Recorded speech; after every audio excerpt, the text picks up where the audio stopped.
the opportunity to address the subject based upon my view from a business perspective, how foreign trade agreements impact Oklahoma's economy in a general sense, and how the future will unfold. Wow, it's a tough minute. Let me say from the beginning, Oklahoma has the opportunity of becoming known as a center of global excellence.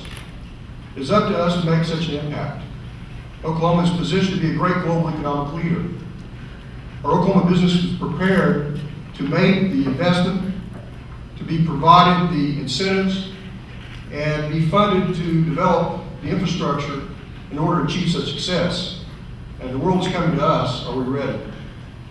As Secretary Savage mentioned a minute ago, the project in Ardmore, our company has been involved with that as a consulting firm.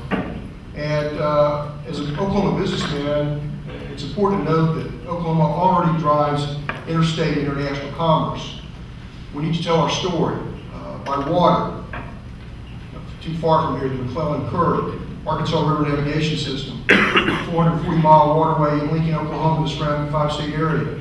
By rail, over 3,700 miles of railroad track enable commerce through Oklahoma. By highway, more than 13,000 miles of interstate highway.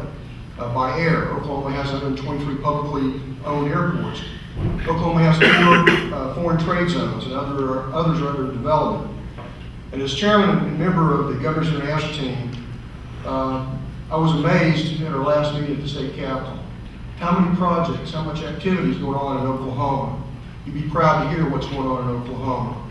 The Governor's International team is comprised of over 30 individuals, very dedicated throughout the state of Oklahoma. The team advises the governor, lieutenant governor, and other government officials on international trade development, and our website is www.okgit.com, and there's a handout outside the door that I hope you'll pick up about GIT, Governor's International Team. That's the plug for the day.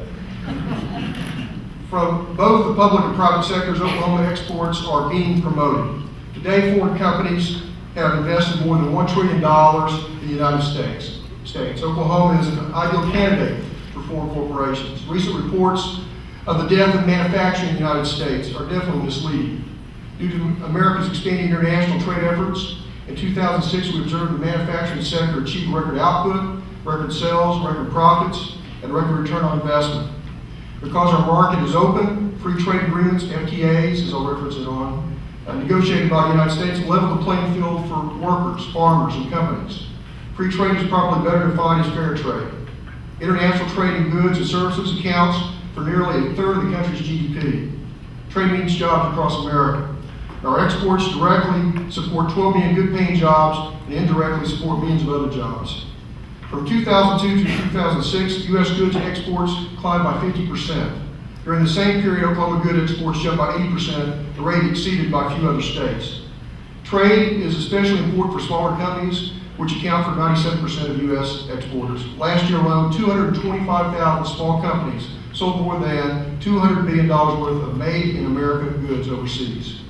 In fact, 43% of American exports go to markets where they enter duty-free thanks to FTAs. Oklahoma exports to Latin America last year were $792 million. That's an increase of almost 15% from 2005. Oklahoma became the third fastest growing exporter in the United States in 2005 with a $1 billion increase from 2004. Canada is Oklahoma's largest trading partner. We have other countries as well that are starting to climb. Accounting for 40% of total exports was Canada. Secretary Savage stated several sectors of exported goods, among the top 3, transportation equipment, industrial manufacturing, followed by fabricated metal products.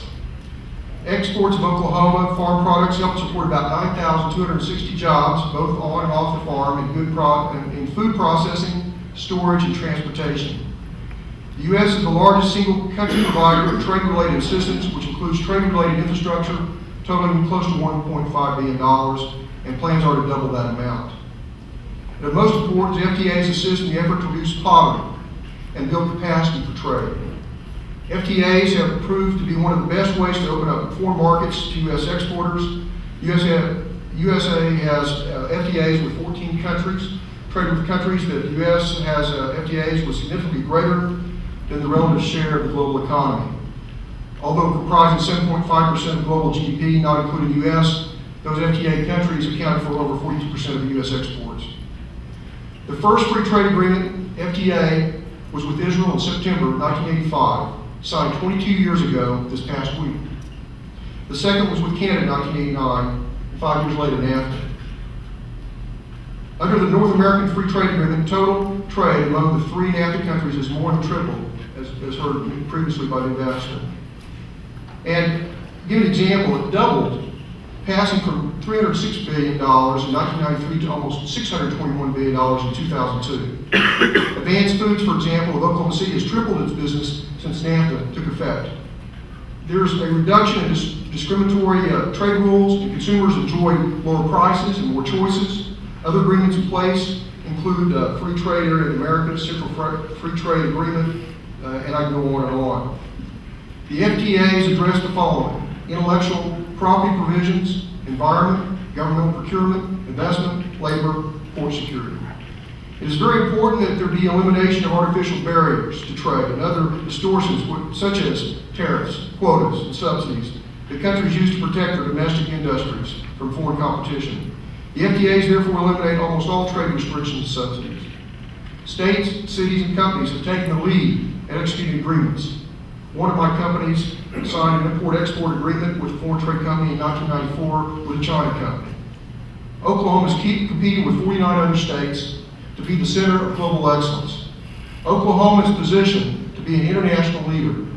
We must be ready for the challenge and the opportunity. Thank you.